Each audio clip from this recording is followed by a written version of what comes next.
Como um idioma pode ser preconceituoso? Este é a Visão Libertária, sua fonte de informações descentralizadas e distribuídas. Esteve circulando na rede um vídeo de uma militante que se autodenomina transexual não binários, dizendo que a língua portuguesa é sexista por dar gênero às palavras e que deveríamos mudar o nosso idioma. Então ela explica diversas regras de mudanças que deveriam ser feitas para tornar o português uma língua neutra. Mas já se perguntou o que é a linguagem? Qual a função das palavras? Quem inventou o português? A função da linguagem, assim como toda forma de comunicação, é transmitir uma informação. Até mesmo quando você diz bom dia, você está transmitindo a informação de que respeita o outro e deseja que ele tenha um bom dia. Porém, antes da invenção da linguagem, toda a comunicação era não verbal, em sua maioria através de gestos. Só que isso gerava um problema. Como transmitir uma ideia abstrata? Como através de gestos, passar para o ouvinte a noção de justiça, amor ou beleza. Então a linguagem humana se desenvolveu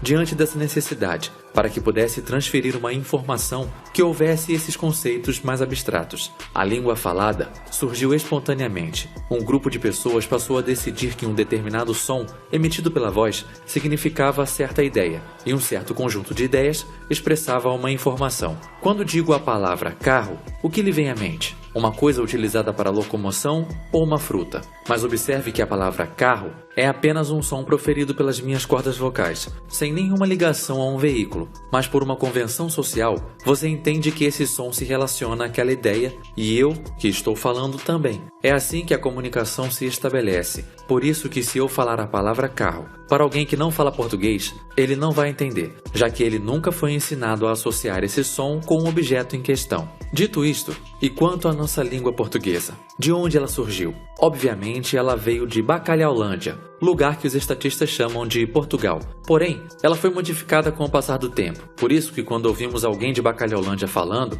conseguimos entender a maior parte, mas achamos um pouco estranho. Porém, antes de Bacalhaulândia se separar de Touradalândia, vulgo Espanha, português e espanhol eram uma língua só. Por isso, ainda conseguimos entender uma parte das ideias quando ouvimos alguém falar espanhol. Porém, como a divisão entre português e espanhol é muito mais antiga do que a divisão entre o português de Bacalhaulândia e o português de Banânia, uma parte muito maior da informação se perde na comunicação. Indo mais longe, podemos chegar ao latim, como raiz ainda mais antiga do português. E, obviamente, quanto mais longe for uma língua da outra, mais difícil será a compreensão. Diante disso, é natural pensar que a língua portuguesa está sempre se modificando e vai continuar a se modificar. Porém, a mudança requerida pela militante esquerdosa não é uma evolução natural, mas uma mudança artificial nos conceitos, fazendo com que pessoas associem as novas palavras que o grupo dela inventou às coisas que já têm uma designação atual. Mas por que palavras novas surgem? Elas são criadas quando coisas novas surgem,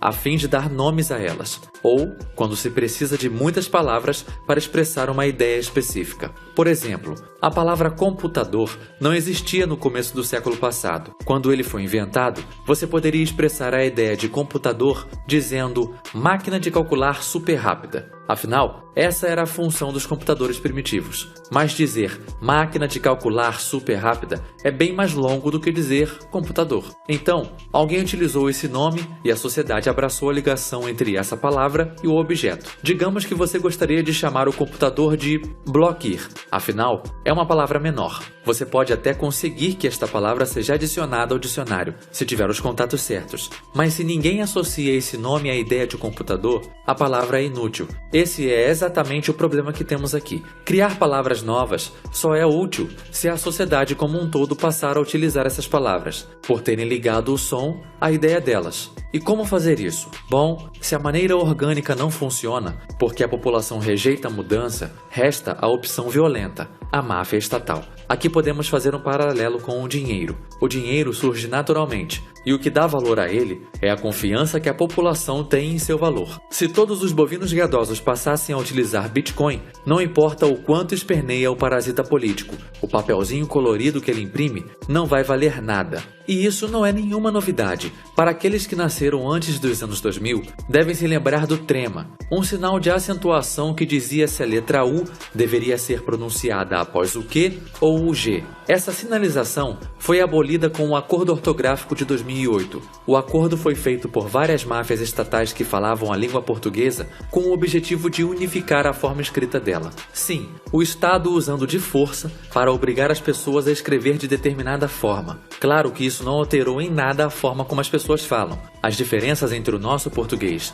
e o português de Bacalhaulândia continuam as mesmas. Mas deixar que o Estado tenha o poder de dizer como você pode falar é um perigo. Acha que isso é besteira? Então, considere o que aconteceu em Xarope de Bordópolis, ou ainda Canadá, segundo os estatistas. Em 2016, o Estado aprovou uma lei para alterar a Lei de Direitos Humanos e o Código Penal canadense, que, entre outras coisas, proibia o discurso de ódio. E como todos os libertários já sabem, discurso de ódio significa qualquer coisa que os progressistas e esquerdistas não gostem. Pior ainda, pessoas como Jordan Peterson mostraram o problema que tal lei poderia causar, pois o conceito de discurso de ódio poderia incluir o uso de pronomes que não sejam os requeridos pelo ouvinte. Aqui, já não estamos falando em regras de linguagem novas, mas de um idioma para cada pessoa. Se você quiser criar palavras novas e utilizá-las é direito seu, mas impor aos outros que falem é absurdo. Imagine só alguém ser preso por falar o pronome correto segundo a língua falada,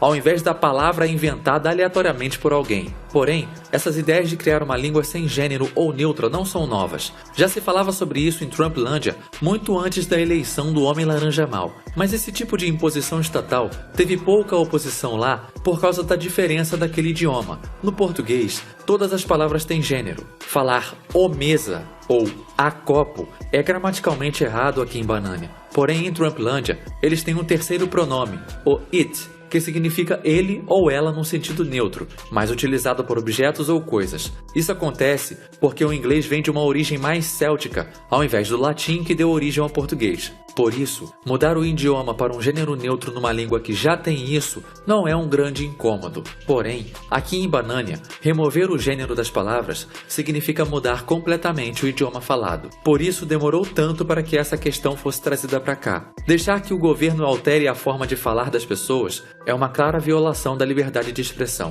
Isso nada mais é do que mais um passo para a criação de uma nova língua, como é no livro 1984 de George Orwell. Deixar que o governo policie sua boca é matar completamente qualquer ideia de liberdade de expressão. Além disso, cada vez mais as pessoas estão separadas por bolhas. Isso não é algo que possa ser parado, uma vez que a internet favorece isso. E como a linguagem é algo orgânico, bolhas diferentes começam a dar significados diferentes para as palavras. Se eu disser aqui neste canal a palavra agressão, libertários entendem que se trata do uso de violência contra uma pessoa pacífica. Porém, para o gado manso médio, agressão é apenas violência no sentido mais amplo e ponto final. Essas palavras são sinônimos para eles. Agora, se formos falar agressão na bolha esquerdista, eles pensam que até palavras que magoam alguém podem ser agressões. Por isso, a comunicação entre pessoas de bolhas diferentes está cada vez mais difícil e só vai piorar. Cada bolha está desenvolvendo sua linguagem própria e isso assusta o Estado acima de qualquer coisa.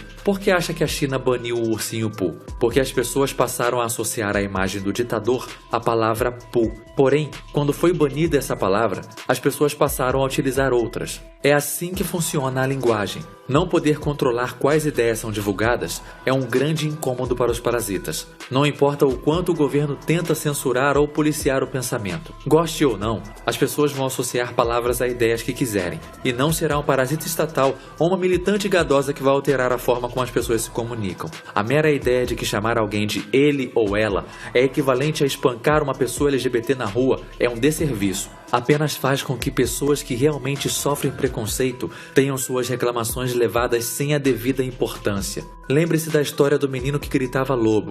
Se você gritar homofobia toda vez que alguém usar um termo errado, quando realmente acontecer uma agressão, ninguém vai acreditar em você. Dizer que a língua portuguesa é sexista é o mesmo que dizer que o martelo é racista, por bater somente em pregos e não em parafusos. A linguagem é uma ferramenta de comunicação. Ela não tem lados. As pessoas que a utilizam é que têm. E se essas pessoas não estão utilizando da forma que você gostaria, você é livre para convencê-las com argumentos. Mas utilizar a força estatal é totalmente antiético. Obrigado por sua audiência. Esse artigo foi sugerido e escrito por Liberoad, revisado e narrado por mim, Leafar. Se você gostou deste vídeo, clique no ícone de curtir abaixo e compartilhe o vídeo em sua rede social. Se você deseja ser notificado de outros vídeos, clique em se inscrever e depois no ícone de campainha. Um abraço e até a próxima.